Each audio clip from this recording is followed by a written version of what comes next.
But I do think a big selling point for the slow movement is pleasure, right? It's reconnecting with the deepest, slowest, most human pleasures out there.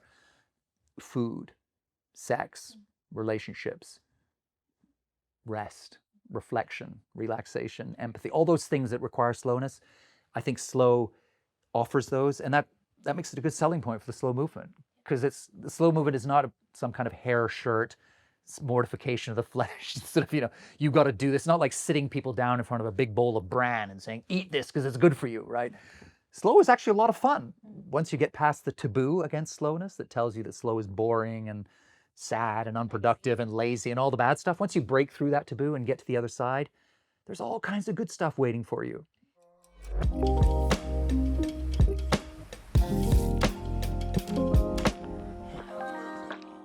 Welcome to the Bountiful Podcast. I'm Shan, and this is a space for curious, thoughtful conversations about what it really means to live a bountiful life.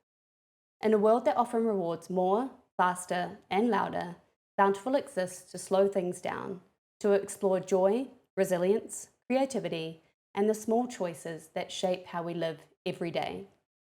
Each episode is a conversation with someone who's thought deeply about life, work, health, money, relationships, or purpose, and what they've learned along the way. If you're looking for ideas you can actually live with, you're in the right place. Let's dive in. Today's guest is Carl Honoré, author of In Praise of Slow, which has become the Bible of the slow movement. Carl's wake-up call came when he found himself speed reading bedtime stories to his son, skipping pages, racing through Snow White, until one day his kid looked up and asked, "Daddy, what happened to Grumpy?" In this conversation, we unpack where our obsession with speed actually comes from, how our relationship with time shapes everything from our health to our relationships, and yes, even the bedroom, and what it really looks like to slow down without dropping out. We talk about the history of the clock, why busyness has become a badge of honor, the power of saying no, and why some of the best things in life, creativity, connection, love, simply cannot be rushed. The conversation also gets into some unexpectedly honest territory around intimacy, friction, and what we lose when we try to optimize every part of being human. I'd normally say buckle up, but for this one, that's entirely besides the point. Let's begin. Carl, welcome to the Bountiful Podcast. Thank you very much. I'm thrilled to be here. I guess where I wanted to start is I'm kind of like bamboozled where we're at in a time where everything is fast. The pace of change and the pace of life just seems like so rapid and to be ever increasing. And like, how do we keep up? How do I keep up? And it almost feels like more. And I would love for this conversation to almost be an antidote to the Bountiful listeners. And like, sure, we live in a fast-paced world, but like, how can we slow down? And almost a bigger, more macro question of like, how did this happen and where did this all come from, and constructs of like time and rules and I don't know, all of those sorts of things. Well, that's a big question to unpack, isn't it? Let's start with the easy stuff. I mean, I think that there's a whole cocktail of reasons why we found ourselves in this fast forward world. I think you can look at how we have a neurotic, unhealthy relationship with time itself. The measuring of time, you go back to even as far back as the Romans with their sundials. As soon as man began parceling up time, creating schedules, man created deadlines and created hurry. So that was already there at the beginning, I think, all the way back. I think mortality, we've only got so much time on the earth, so there's going to be a niggling little feeling that we've got to go a little faster to make the most of the time we've got. Those are big macro forms that have been around forever. But if you come into the modern world, you get, technology, you get modern capitalism, which is all about time is money. The faster you produce something, the more money you make. You get into the late 20th century, and then suddenly you've got, social media, you've got the internet, you've got always on tech. We're wandering around, all of us, with weapons of mass distraction in our pockets, which are incredibly hard to say no to. The world has become at the same time a vast smorgasbord of things to do, experience, own, enjoy, and the natural human instinct is to want to have it all. So we just end up rushing it all. I think, though, there's a deeper driver here of the roadrunner living that we often find ourselves stuck in, and that's a more metaphysical question, which is that I think for a lot of people, a fast, busy lifestyle is a form of denial. It's a way of running away from ourselves. It's a way of running away from bigger questions, questions like, who am I? What's my purpose here? Am I living the right life for me, or am I stuck in autopilot, right? It's much easier to confront the small questions, such as, it's 11 a.m., where are my keys, right? It's easy to sweat the small stuff. It's harder to grapple with the big things. But Socrates told us all those thousands of years ago that it's all about living the examined life, right? The trouble is that examining your life can be frightening at first. So it's easier just to run away from it. So I think when people say, I'm living a fast life, I'm moving towards something, I think often the question is, what are you moving towards? Or are you really moving away from something? And I think often we're running away from ourselves. Mm-hmm. So you said that speed is a kryptonite of love, memory, and meaning. That line just stopped me in my tracks. What was the first instance of you kind of brushing up against pace and that story? Yeah, I think that when we get stuck in fast forward, it often takes a shock to the system, some kind of wake-up call to make you realize you've forgotten how to put on the brakes and that this is doing you real damage. For a lot of people, the wake-up call comes in the shape of an illness. One day the body says, that's it, can't take the pace anymore. You have a burnout. My wake-up call came when I started reading bedtime stories to my son. And back in those days, I just couldn't slow down. So I'd sit on his bed and speed read Snow White. I'd be skipping lines, paragraphs. I became an expert in what I call the multiple page turn technique, where you're trying to smuggle, 3-4 pages past my kid. And he just, of course, he knew the stories back to front. So he'd always catch me. He'd say, Daddy, why are there only 3 dwarves in the story? What on earth happened to Grumpy, right? And I knew this was wrong because I had a memory myself of being read to by my parents, that incredibly relaxed, tender, magical, slow moment of the day when a parent sits down to read to their child. And for me, it had just become a race between my speed and his slowness. And I knew it was wrong, but I couldn't stop myself until the wake-up call came. And that was when I stumbled across an article with time-saving tips for fast people like me to go even faster. And one of them mentioned this book called The 1 Minute Bedtime Story. So Snow White in 60 seconds. And I remember thinking, hallelujah, right? I need that book now. Amazon, drone delivery, right? But then I just had a second thought, light bulb over the head. And I thought, what am I doing here? Am I really in such a hurry? I'm prepared to fob off my little boy with a soundbite instead of a story at the end of the day. And it was a genuine moment of epiphany. I suddenly thought, it was like seeing yourself in sharp relief from the side. And I thought, what I see here is just ugly and it's unedifying. I am racing through my life instead of living it. And that was for me hitting rock bottom and bouncing back up again. And then, what did your life look like at that point in time where going faster was more important than reading your son a bedtime story? Well, I think my life in those days looked a lot like a lot of lives look like, which it was just a constant and never-ending dash to the finish line. So I'd get up in the morning and I would just have a schedule stacked with stuff to do. No space in between, often doing 2 things at the same time, never stopping, just on this constant hamster wheel of going faster and faster and juggling more and more things. And at the same time, feeling a weird, perverse pride in this, thinking, look how busy I am. Look how much I'm getting done. Look how exciting, full, and round my life is. And so I talked myself into, and I think a lot of us do this, we talked ourselves into this modern myth that to go faster and do more and more, to cram more and more into every moment is the way to make the most of your time. Until you realize it isn't. But I think when you're in that mode, it's kind of hard to see out of it. You get stuck in that turbo mode. And it really just becomes about survival, just getting through the next thing. And you mentioned there in your question earlier, you talked about memory being something that we sacrifice on the altar of speed. And I realized that looking back, but I kind of didn't see it very clearly at the time. Now, the famous Czech writer Milan Kundera talked about the intimate bond between slowness and memory.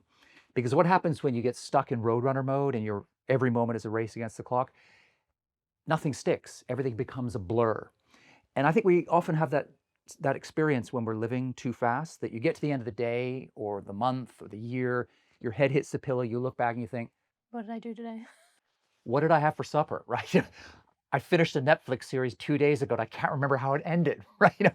I finished a novel, but what happened? Nothing stays with you.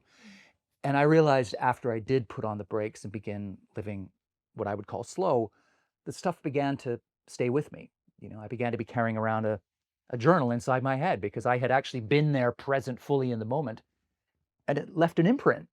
And that seems to be one of the great joys of being alive, is building up this rich, happy, textured database of living. And you don't get that when you're living in Roadrunner mode. You just tick boxes, move on, and you forget the box a few hours later. Yeah. Last question on this one, because I think it sort of paints a really interesting picture of like from where to when. How would you say like you thought about your happiness and joy when you were being a roadrunner? Like, had you told yourself that you were like living your best life and that you're really happy with like your lot and, you know, with how busy you were, or like kind of on reflection, did you realize that there were parts of you that actually weren't very happy? I think that I had told myself, I had swallowed this idea. I'd swallowed that pill that tells you that being busy, getting a lot done on paper is the secret to success. That's a good life, right? And I think for years I believed that.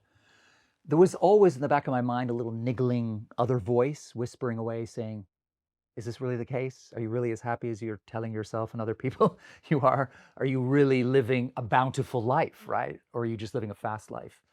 And I think we all have that itch somewhere. We feel it, right? When we're in, like the tortoise and the hare, when you're stuck permanently in hare mode, you can feel the tortoise struggling to break free. You can hear the whispers in the corner of your mind, and it's just a question of paying them heed and doing something about it. Yeah. So this topic of like going slow, slowing down, that epiphany that you had, it's become a bit of a movement, and obviously didn't necessarily start with you, but I think you put into words what like a lot of society was sort of feeling at the time, and it has become your life's work. So how did you go, like what were you already doing that then, I don't know, gave you the right to then go and write a book, and then just, you know, for this to be what you spend a lot of your time doing? Well, I definitely had a bit of imposter syndrome at the beginning because I thought, well, who am I to go out and say all of this? And then I just thought, you know what, I'm doing this as a personal project, right? And I find now that all of my books are in a way a form of therapy, right? They all start with an existential crisis. I realize that something is going horribly wrong in my own life, and I want to put my house in order. I want to fix it, or, you know, learn to live with it. And that ends up being a book. And then I just launch that book out into the world, and if it lands, it lands. If it doesn't, it doesn't. And my first book, In Praise of Slow, which you're talking about there, which has become effectively the Bible, the handbook of the slow movement, was something that it was my first book, and I just thought, well, you know what? I know what I want to say. I know what I've learned by traveling around the world and investigating the virus of hurry and what the alternative might be. And I just thought, you know, I'm just going to put this out there and see what happens. And I did, to be honest, I was fearful. I thought, as publication day approached, I thought, God, there's going to be blood on the floor. You know, I'm going to get eviscerated. I'll be crucified because this is a world that venerates speed. And here I'm coming along and saying, hang on, maybe slowness has a role to play in the 21st century, which seemed so almost absurdly rebellious at the time. Now it doesn't at all, because of course we're 20 years deep. The slow movement has grown fast, right? And in all kinds of directions. But at the time I thought, oh no. But then I realized as soon as the book came out, and it just caught fire, because right across the spectrum, from the business world to yoga teachers and everybody in between, people got it, because we all feel that we're racing the clock constantly, and that this is not what living is. This is just survival. Yeah, absolutely. So you sort of touched on it, but what does it mean to you to live a bountiful life? I think in the simplest form, it's just that feeling of when you wake up in the morning and you think, yes, another day, right? I think that's, for me, is the easiest way to measure it, because I didn't feel like that even when I was living the fast life, and on the surface successful and enjoying and telling everyone I was having a great time. There were many mornings I woke up and thought, you know, it's a shame it's not Saturday, or, you know, do I have to do this again, or more of that? And then I'd kind of steel myself and get back in the saddle and get out there again, going fast forward. But I don't feel that now that I have slowed down and I am living what I would call a slow, what you might call a bountiful life. I think they're two sides of the same coin. I wake up every morning and think, yeah, here's another day. Yeah, I love that. And then what advice would you give to your 25-year-old self? Oh, gosh. The first piece of advice I would give is well, slow down. You've got way more time than you think you do. I think especially in our 20s, there's a sense of the clock ticking, that you've got to hit all these milestones. If you haven't done X, Y, and Z by 30, it's game over. By 40, it really is, but it isn't, especially now when we're living longer and better than ever before. At 20, you could be looking at 60, 70 years of bountiful living ahead, right? So why fall into deadline mode in every corner of your life at the age of 22? It honestly makes no sense. You're far better off stepping back, speeding up when you need to, slowing down when it makes sense to, finding that joyful, productive balance between fast and slow, which is the essence of the slow philosophy, so that you can make the most of your life at every stage.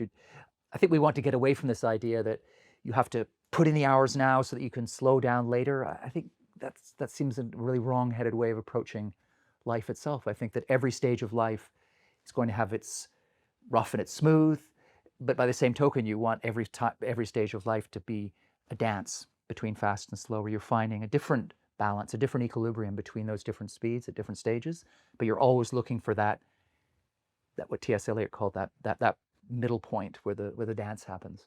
Yeah, I'd love to sort of, I guess, imbue or if I don't know if that's the right word, but for our listeners to understand like the dance and the balance between the fast and the slow, and that there is room for both.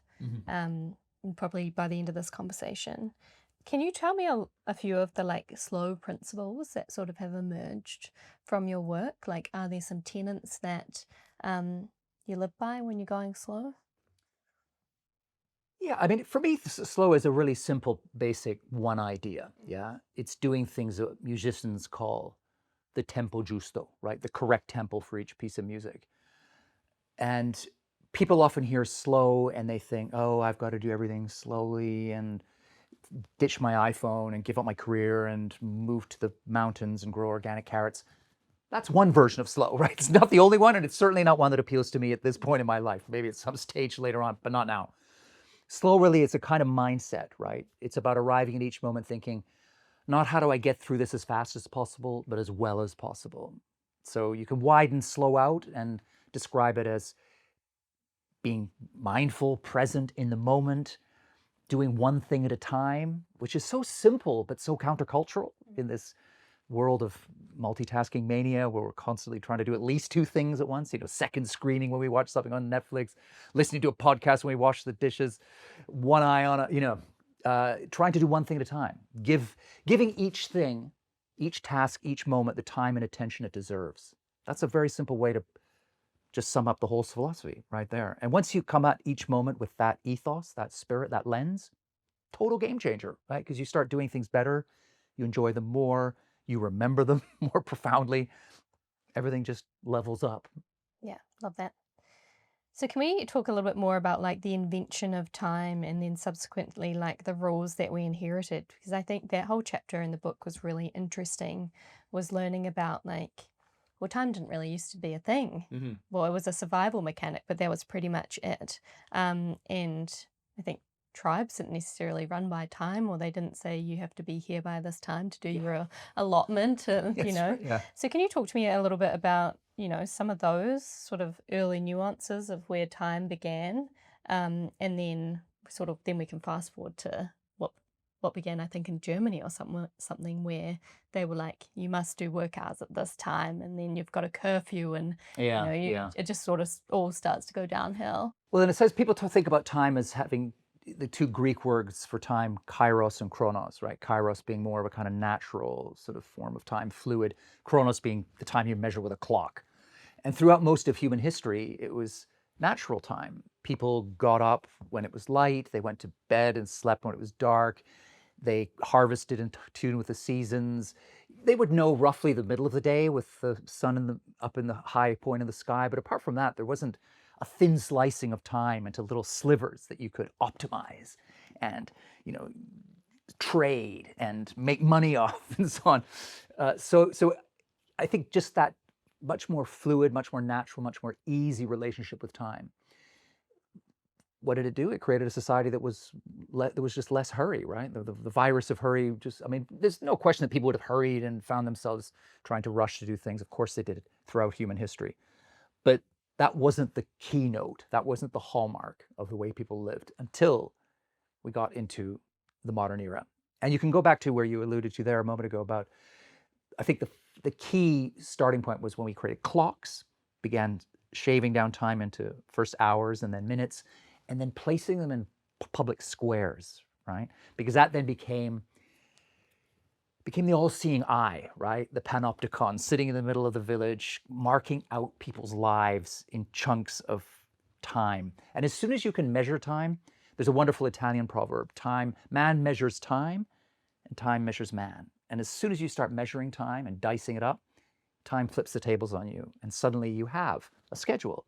You have deadlines, you have curfews, you have places you have to be by a certain time. You can sell time to people, right? Which you could never do before because you could never measure. You couldn't sell an hour of labor in the dark ages because how would you know what an hour was an hour? Right? I mean, you could have had a sand clock, but I mean, that's a complicated thing. Once you had clocks, everything changed. And so that was a real tectonic shift for humanity, was measuring time. And then I guess the next stage would be coming into when time and the use of the clock was harnessed by modern capitalism and the machine of creating and producing goods on a great scale. So that's why when you think back to the Victorian factories, the first pushback of the Luddites, the people who fought back against technology and so on and progress to defend workers' rights, one of the first targets they went after was the clock in the factory. They would smash the clock because it was about taking back control of your time or taking the yoke of timekeeping off your back to give you freedom, to allow you to live in a more human, more bountiful way. It just kind of feels like our relationship with time now is like, some ways it can be beautiful, and then other ways it's just like, you know how people say that phrase ick now?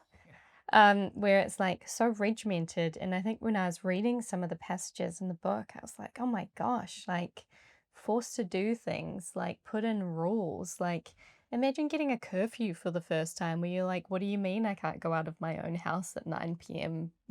just because there's a thing that goes tick-tock? Like, is that a crazy... I kind of feel like I'm a little bit crazy for like, I don't know, being nostalgic for a time where there wasn't so much stuff like that. I don't think that's crazy at all. I think it's a natural human impulse is to want to be free of the clock, to live in harmony with your own rhythms. See, this is what time takes away. It forces us onto other schedules, forces us to live in sync with other rhythms. And that's why people often find when they go on vacation that the first thing they do is they stop looking at the clock. They don't have a schedule. They just get up when they get up. They eat when they're hungry. They have a siesta. They feel like having a sleep. They have a sleep, right? They don't worry about the clock. They don't check to see if it's okay to have a siesta time, right? You just have a siesta because you're by the pool. You feel a little bit snoozy. You have a sleep, right? But in normal life, that would just be unthinkable because the clock would be telling you, no, this is not sleeping time, right? You got to wait for a few more hours, then you can put your head down on the pillow. So I think that's a totally natural impulse to have, is to want to get away from the clock and to feel. I mean, this is the other thing as well, of course, that there's a lot of research that shows that when we see a clock face, we speed up. We become more aware of the passage of time. There's also some research that shows that when women of childbearing years see a clock, they begin to think more about getting pregnant, more aware of their own fertility and so on. And that's why casinos never have clocks up and they never have windows, because they want you to forget the passage of time. Why? So you'll slow time. You'll slow down, spend more time, and ergo spend more money, right? So there's a very direct and often poisonous link between timekeeping and speed culture. The two are very often go hand in hand. Yeah. Can you talk a little bit about some of the people you've met in your journey or when you were writing the book? People who had to really change their relationship with time because they were like bound by it, or it was about efficiency, or they were sort of missing life a little bit by, kind of being that road runner. Yeah. Well, I think that anyone, anywhere who slows down is going to go through a phase of rebooting their relationship with time itself, right? Because that's where it all starts, is how you feel about time. If you go back to the beginning of the modern era, time is money, right? It sounds so of the moment, right? But it was actually Benjamin Franklin who said it. And it kind of came to define everything we do. And so to pull out of that fast forward living, you've got to reset your relationship with time. So yeah, so I meet people all over the world who start with, well, I mentioned the clock, right? Just not having a clock visible, right? One of the first things I did to slow down was stop wearing a watch. I haven't worn a watch now since then. I did it as an experiment for a week. I never looked back. And that's something you find a lot of people do is if they had a clock on their desk, they'll turn it away. If they had a clock in the bedroom, that, just covering up the clock in moments when you want to slow down. I was talking to somebody the other day who has been spending a lot of time firing up again, let's say his erotic relationship with his partner, right? And the first thing they did to create that sacred bubble of slowness in the bed to sort of, close out the sound and fear of the world, get rid of their phones and all that, they had a little bedside clock. They just put a little garment on it and covered up so that when they're in that moment of... What did you say, that people hurry through literally everything in life, including like making love and relationship? Yeah. I mean, I was reading something just this morning in the paper about a guy was talking about how many minutes he's a 60-year-old, and he was boasting about how many minutes he keeps his erection for, 45 minutes apparently. And you think, well, why do you know it's 45 minutes? Because you have a clock. And as soon as you have a clock, you must be looking at the clock, and then you're not fully in the moment. Yeah. So a good place to start, whether it's the bedroom, the boardroom, anywhere, is sometimes just to cover up the clock face. I find that a universal first step for a lot of people. Can we talk a little bit or unpack this obsession with fast and pace? I mean, you call it a virus, I think. Like, where does it all come from? Is it because we need to, the battle of needing to earn money, so we spend our time earning money to be able to afford all these things that we want, and that's sort of where that relationship came from? I think you can point the finger at the workplace for our acceleration. I mean, there's no question that the work has got more demanding and it spills out of the office, it chases us home. So there's a lot of pressure to go faster at work. But I don't think this is all about work, right? Because it's in our leisure time. It's when we're off the work clock that we're often at our fastest, racing around, driving our children to 15 extracurriculars on a Saturday morning, or, trying to do 4 things at once in the kitchen at home when we're on a Sunday afternoon.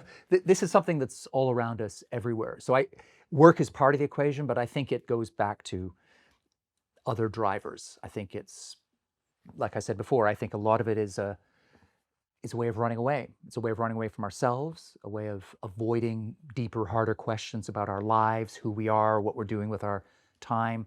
It's easier just to fill your head up with busyness than to go deep, to spend time with yourself, to listen to the whisperings of your own heart, which is the first step towards designing a life worthy of the name and living bountifully.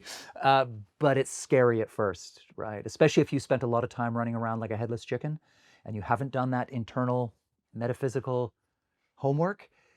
The longer you don't do it, the harder it is to meet yourself again, because you get more and more separate from who you are and what you stand for. That chasm becomes not unbridgeable, becomes scary. Which is why I think therapists, when they talk about the stages of burnout, they often say that the final stage before burnout is one last burst of acceleration. Why? Because the person is sort of trying to run away from all the problems they've been avoiding and skimming over with speed and busyness, trying to run away, but then they hit the wall and crash. And at that point, you have to stop. And it's interesting, very few people have 2 burnouts. Usually if someone has a really serious burnout, then they're forced to slow down, they're forced to confront themselves, they're forced to go deep, they're forced to meet themselves again, that grapple with those big questions. And usually they'll come back, then they may go back to a similar life, same job and stuff, but they will usually go back with a slow spirit. The metaphysical stuff, what's the sort of recipe if someone is listening to this and they're like, oh, I need to do my metaphysical homework? Like, what is that? What are some of the things that you had to do or you encourage people to do?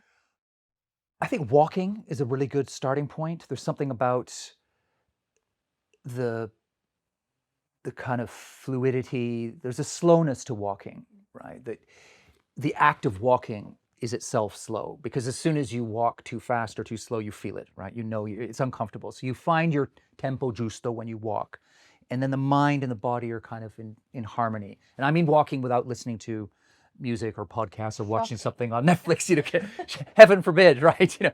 Probably just walking with your own thoughts. And there's that phrase, solvitur ambulando, the kind of idea of things solve themselves while you walk. Nietzsche talked about the fact that all great thoughts are conceived while walking. I mean, all the greatest thinkers in history have always been great walkers. So there's something about that act of letting the body move through the world at its own pace, at the tempo giusto, letting that fall into sync with the mind, and just letting the mind wander. Go out with one question. Where do I want to be in 5 years? Or maybe today the question you walk for a couple of miles is, what have I done in the last year that really lit me up?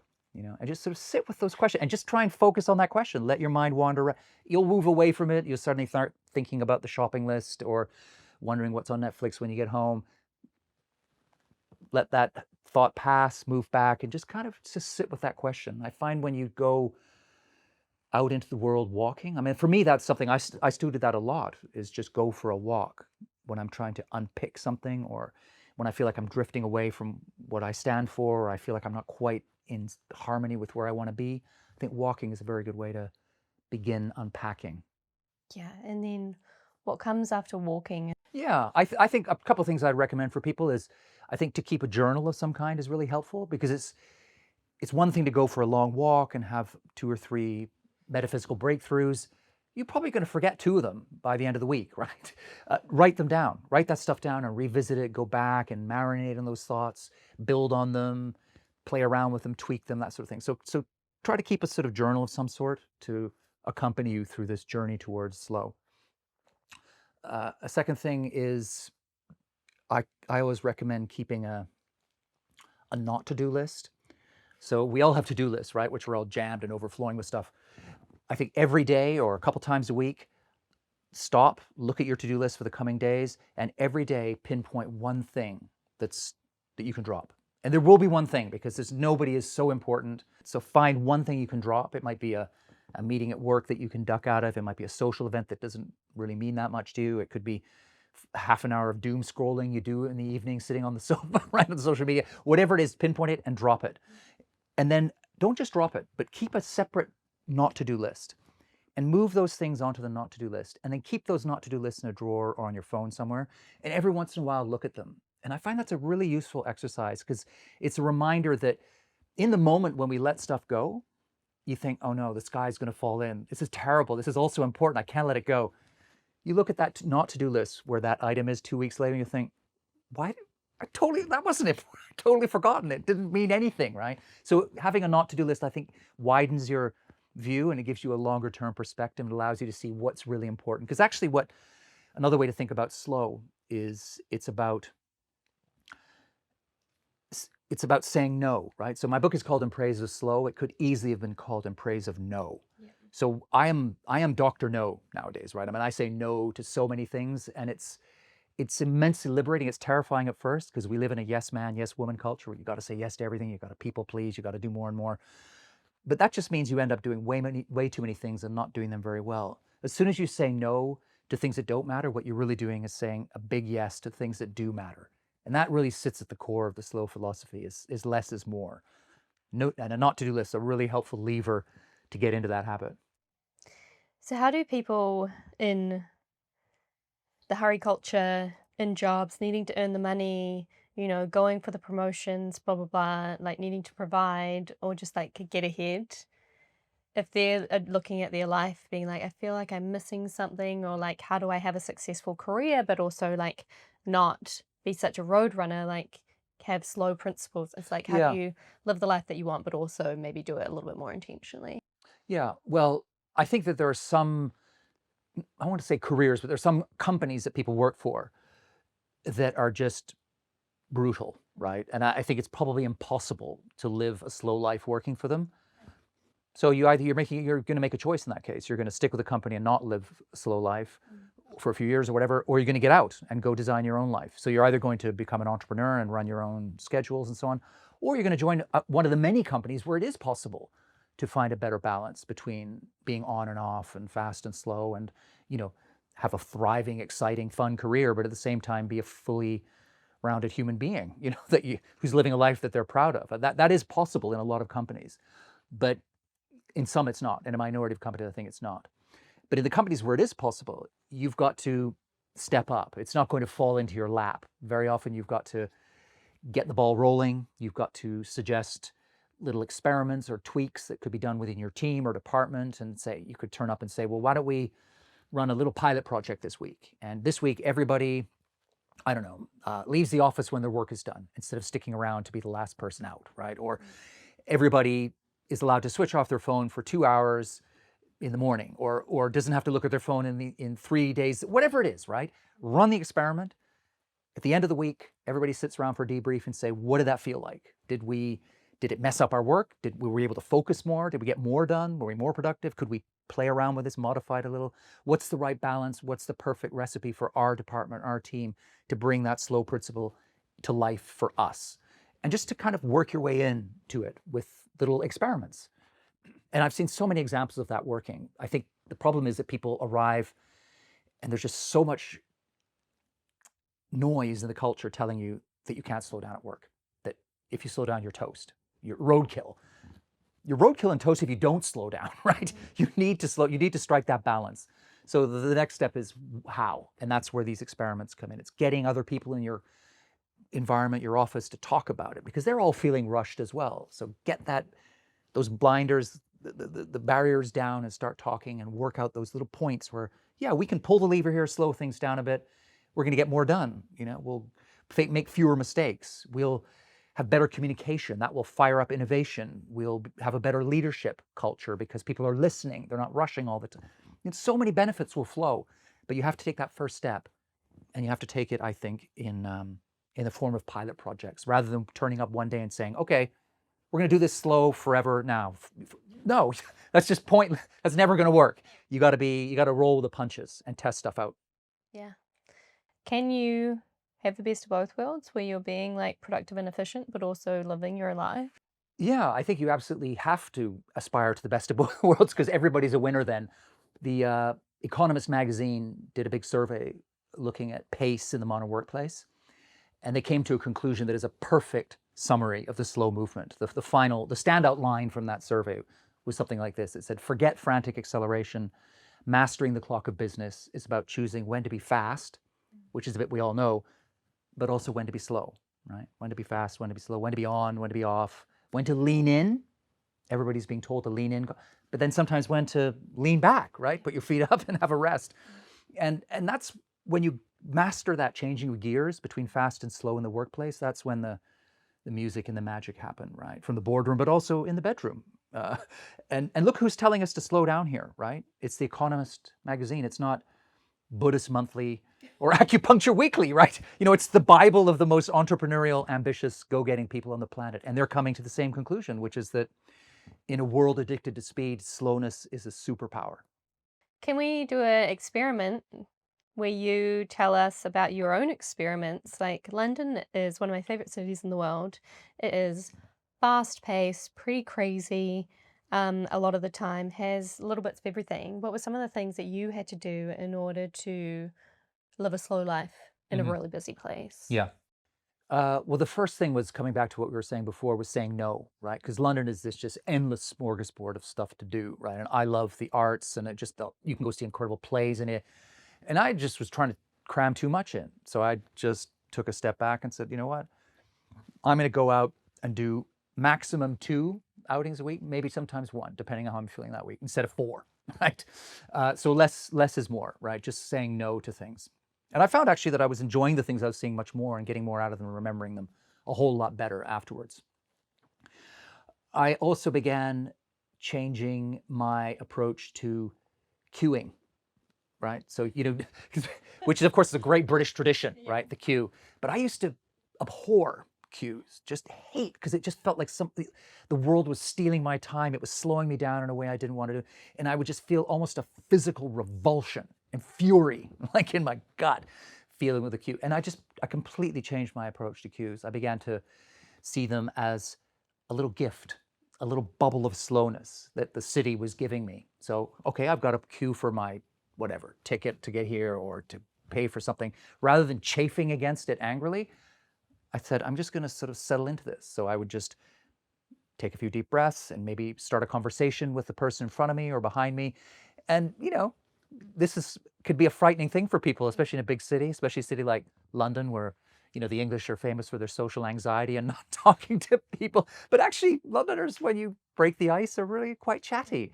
And I've met a couple of people that I've carried on being friends with through queues over the years, which in the past would never have happened because I'd have been so enraged and so inside my head with indignation. But I'm Mr. Q now these days. And then a third thing, I think, which is something that applies not just to big cities, but everywhere nowadays, is technology, right? The phone. My notifications are permanently switched off, so I never get pinged. I decide when I look at my phone, the inbox, see what's happening. I don't get interrupted. I don't look at my phone as much. I just simply keep it turned off if it's not the notifications. And my first instinct used to be to whip it out in a queue or in a moment that felt itchy and uncomfortable. Now it's not, right? I don't even feel that urge, and that's such a relief. Can we talk a little bit about the cost of speed? And the things that I kind of want to get into around here is just like the amalgamation of some of the learnings that you talk about in the book, which is like, we kind of touched on memory or not living life, but what are some of the other tangible ones and across the board in terms of like health and relationships and work and all those things? Well, health is right up at the top of the list, right? I mean, we're not built to be always on. We're not machines. We're not algorithms. We're human beings, and that means we need to change gears. We need to be off sometimes. We need to dial it down, rest, and relax. Otherwise, the body eventually sends you the bill, and it wears out, whether the nervous system or a joint or whatever it is. You're going to pay the price health-wise if you don't strike a balance, which is why the greatest athletes in the world, they all understand the power of rest. We look at them, they move very fast on the track, they're super fast on the field.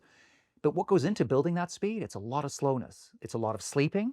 It's a lot of recovery. It's a lot of downtime, right? So that's so important, right, for physical health.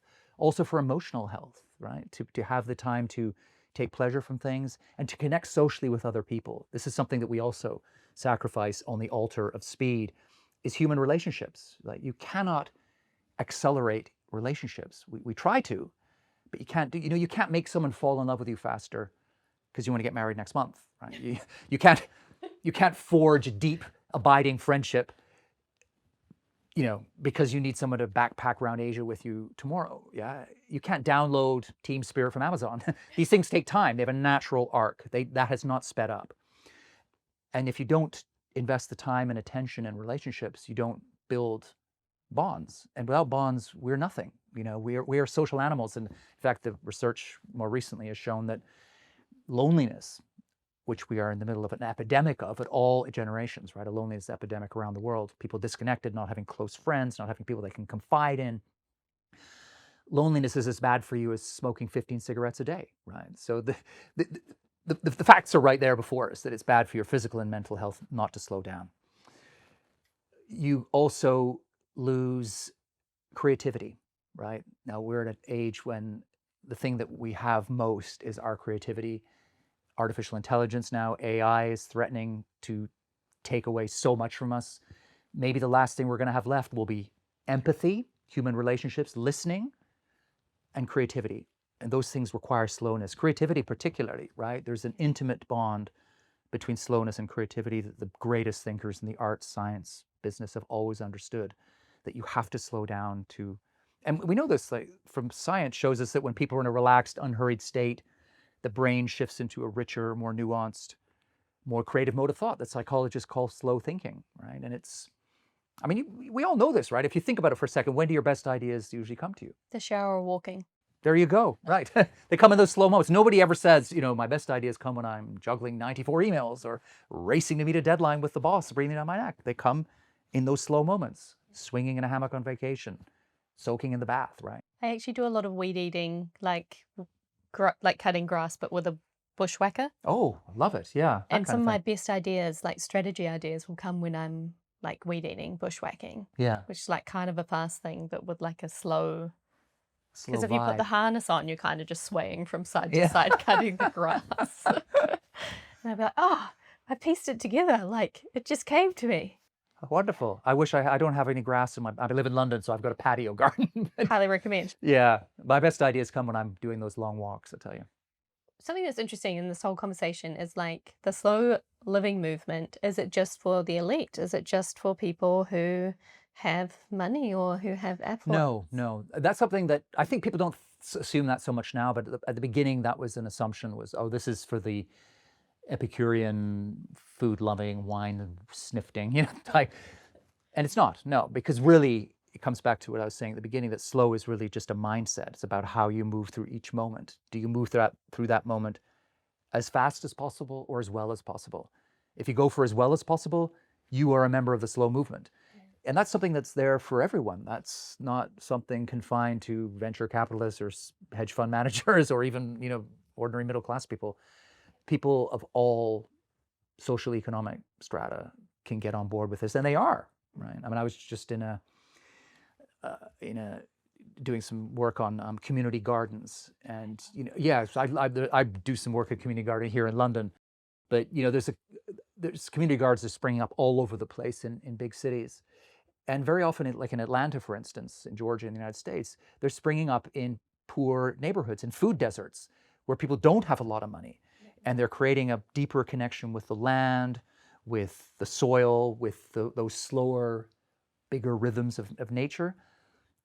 And they're also helping people eat well who would otherwise be forced to fill themselves up with processed food, right? So these are people who do not have a lot of money, right? And that is the act of slow par excellence, right, is a communal garden. So these things are there in one form or another for everyone. All of that being said, anything is easier when you have money. Yeah. So let's lay that out there for a fact. But that doesn't preclude people of all incomes from getting on board the slow train. So in the book, you do an entire chapter on like relationships and pleasure. And what sort of struck me is like a lot of the book, you actually go and do some of the experiences yourself in order to be able to like write about it. But I also think it's kind of like back to your homework. You did these things to do your own homework. One of those was going to a tantric workshop with your wife.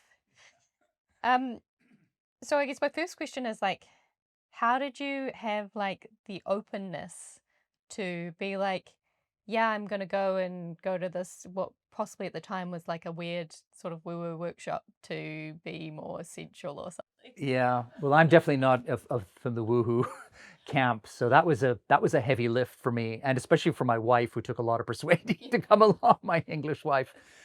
But I thought, it's certainly the time there was a lot of talk about tantric sex being one good way to slow down in the bedroom. So I thought I need to go we need to go and just experience this. And sure, there were aspects of it that even now I make me laugh. Some of the language that they use and I mean, I like candles, but there's just some of the stuff just be a little bit woohooey for me.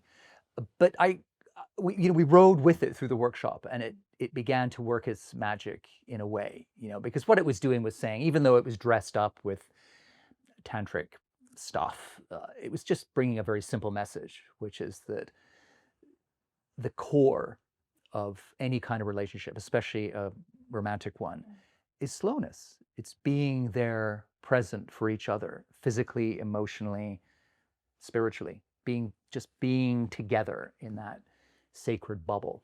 And that was it was a real reset for us. It was a real reminder of, because it's so easy to drift away from that. Even in a loving relationship, you can just get, because you're both busy, or even if you're slowing down on other aspects of your life, you can sometimes get out of the habit of just being together. And you remember back, what I found most moving about doing that tantric workshop was how it took me back to the first months I was with my wife, when we were just going out at the beginning. And there's that intensity and that wanting to be together. It doesn't matter what you're doing in those 6 months. What's really important, what lights you up, what puts fire in your belly, what drives all the excitement, is being together, listening, touching, just all that really slow, simple stuff.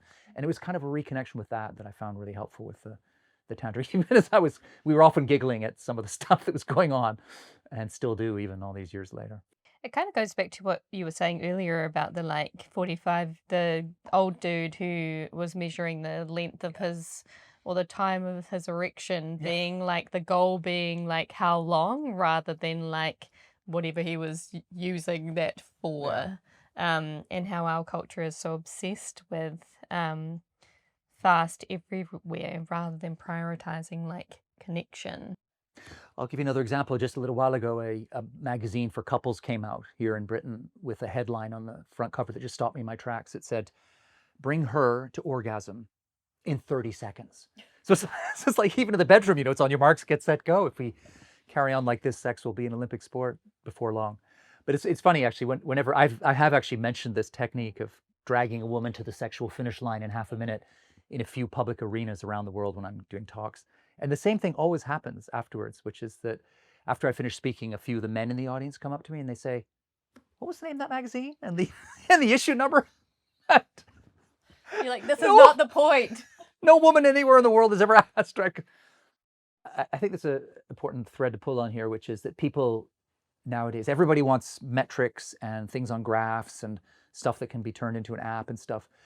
And I think this is the thing about fast culture. It dehumanizes us. And I think our obsession with numbers and metrics also dehumanizes us because so much of the good stuff in life cannot be measured, right? And it's things like that moment of just real connection with another person or real understanding or thinking, yeah, this person gets me or I get them. And this could go somewhere interesting, whether it's at work or it's romantic or it's a friendship or a neighbor or whatever it is, right?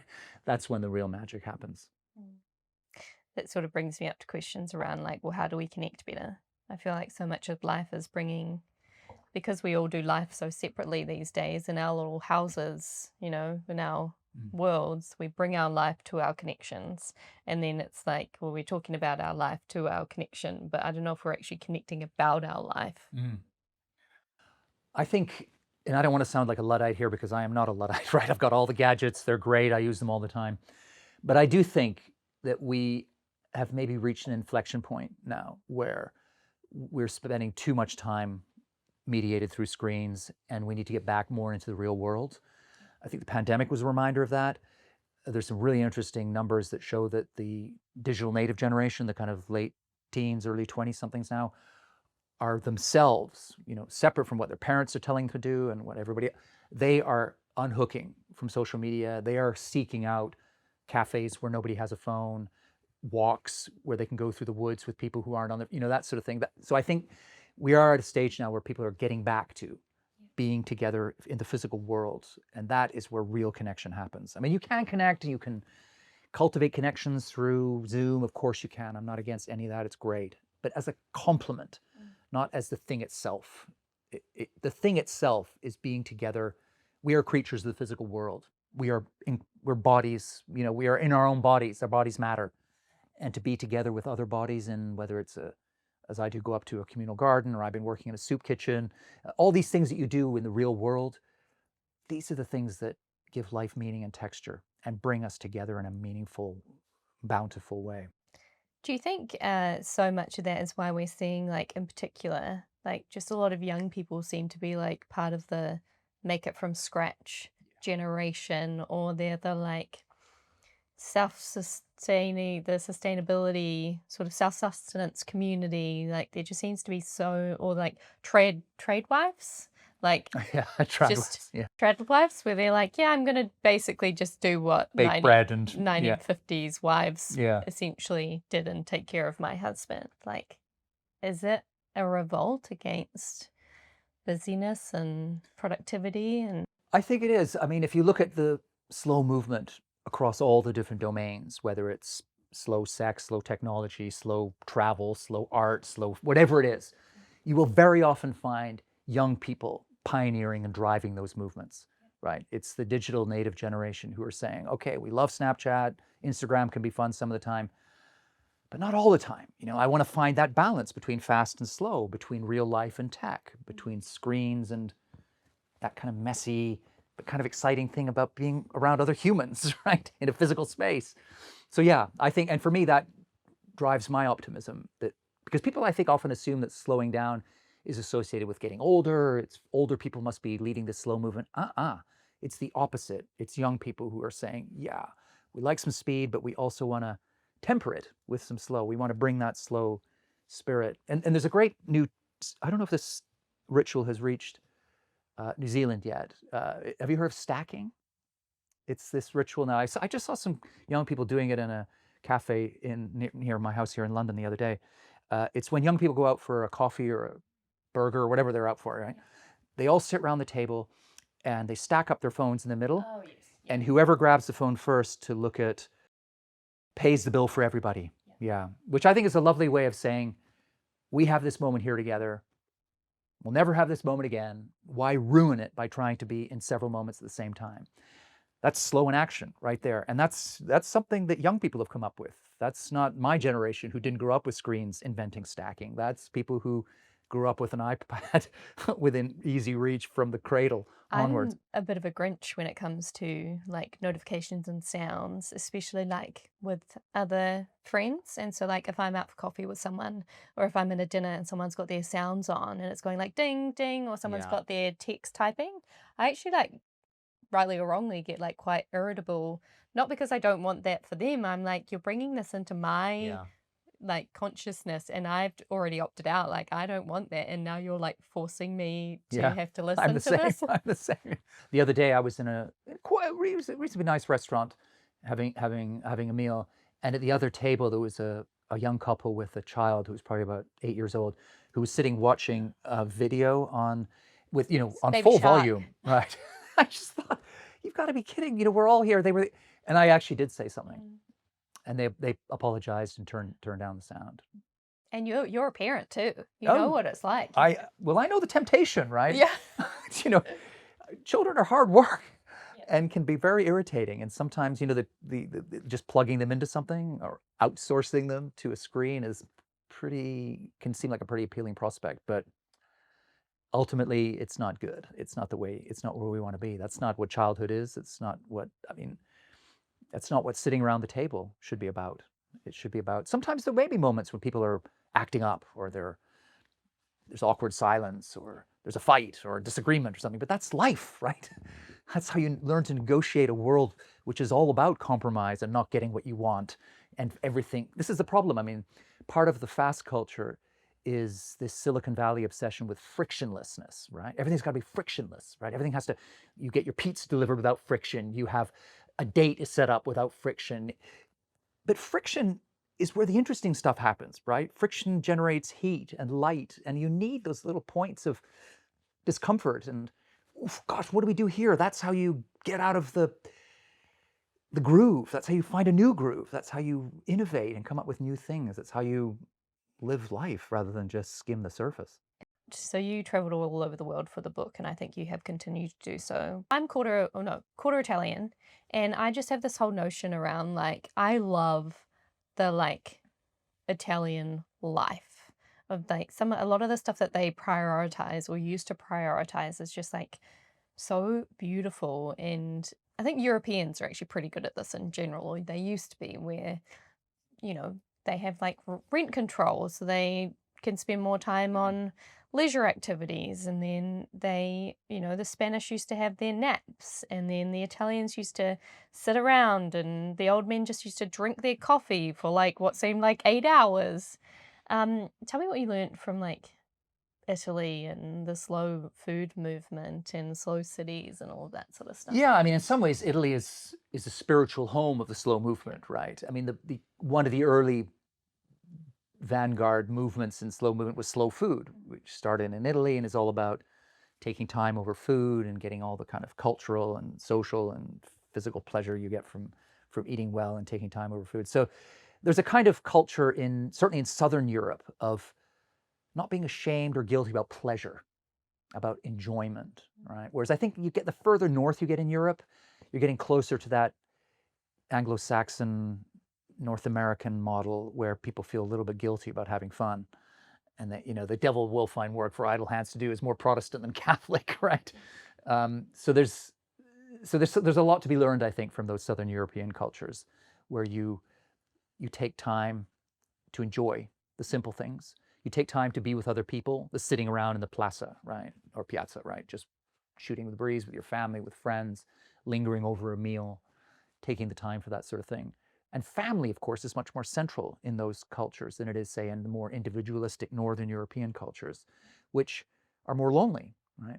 And the thing about the family, of course, is that the family is based on relationships, and relationships, as we've already said, you cannot speed up. So the family slows you down, and it can be frustrating, right? The families can be incredibly annoying, but they're also at the same time deeply enriching, and they hold us in a way that being alone and having an app or an AI companion just won't, right? So there's a lot to be gleaned from these cultures. But of course, people often ask me, well, does that make Italy the world champion of slow?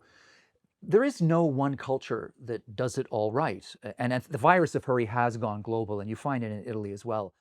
So there's that weird paradox in Italy where people are driving along the autostrada at 140 kilometers an hour to get to a slow lunch that's going to last 3 hours. So you find these weird tensions and paradoxes in every culture. But I do think a big selling point for the slow movement is pleasure, right? It's reconnecting with the deepest, slowest, most human pleasures out there. Food, sex, relationships, rest, reflection, relaxation, empathy, all those things that require slowness. I think slow offers those, and that makes it a good selling point for the slow movement, because the slow movement is not some kind of hair shirt mortification of the flesh. Instead of, you've got to do this. It's not like sitting people down in front of a big bowl of bran and saying, eat this because it's good for you, right? Slow is actually a lot of fun. Once you get past the taboo against slowness that tells you that slow is boring and sad and unproductive and lazy and all the bad stuff, once you break through that taboo and get to the other side, there's all kinds of good stuff waiting for you.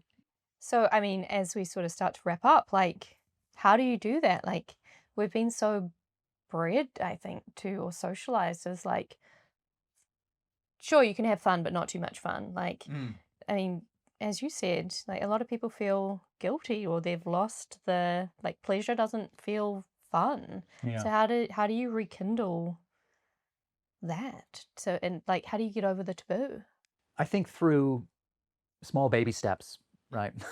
Don't try and become a sybaritic, epicure overnight. Have little moments where you allow yourself a little bit of pleasure, and then think about it afterwards. Write about it, talk to friends about it, and unpack it, and realize that it's actually okay, and then just kind of build up from there. I think baby steps is really the way to go with slow, because of course, this is another one of the ironies of our fast culture, is that we're also pumped up on adrenaline and so impatient that we even want to slow down fast, right? So people, you wouldn't believe how often people say to me, oh, I read your book and I saw your talk and I thought I need to slow down, so I signed up for a yoga class, and then I ran across the street to do some meditation, then I rushed home to cook a 4-hour meal.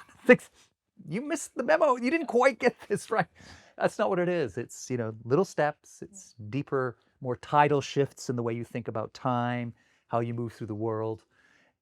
And you have to slow down slowly, right? The slow revolution, personally and collectively, will be slow. It has to be.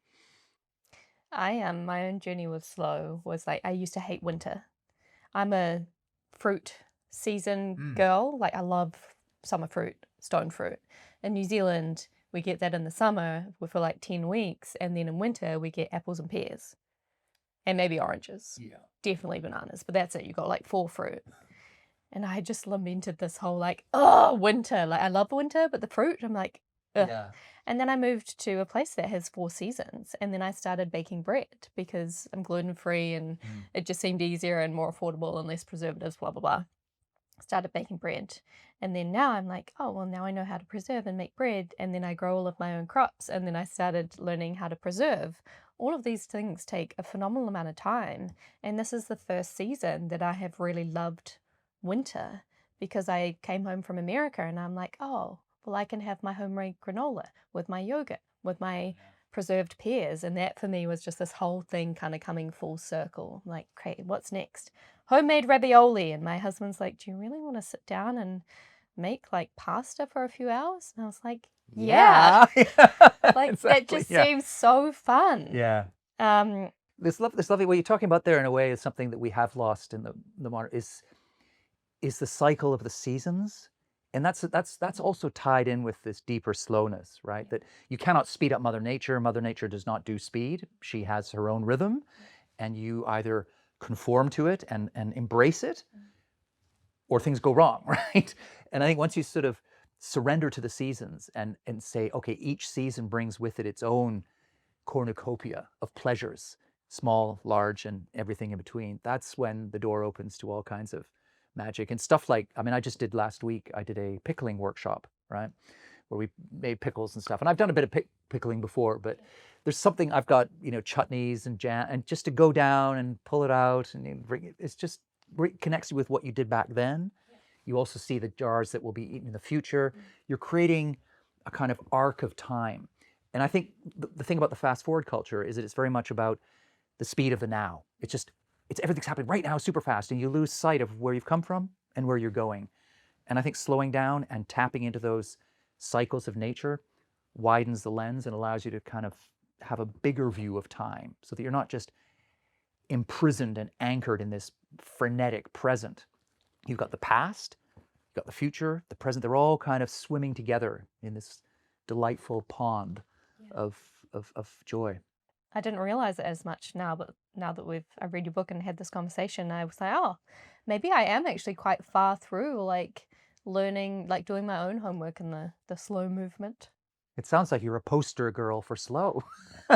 In some ways, I think I have a long way to go in other areas. Maybe like the pleasure. I have guilt with like the pleasures of life, I think, and feeling like I'm not doing enough or feeling guilty for like just being. Yeah. And that's something that I think I need to get over. Is there anything else you want to say to the Bountiful audience about slow living, balancing life, how to figure out your tempo gusto? Yeah, I'd probably finish off by sharing a quote from that great philosopher and also actress Mae West, who once said, anything worth doing is worth doing slowly. Cool. Well, thank you, Carl. Thank you for joining us. Been a pleasure. Thank you.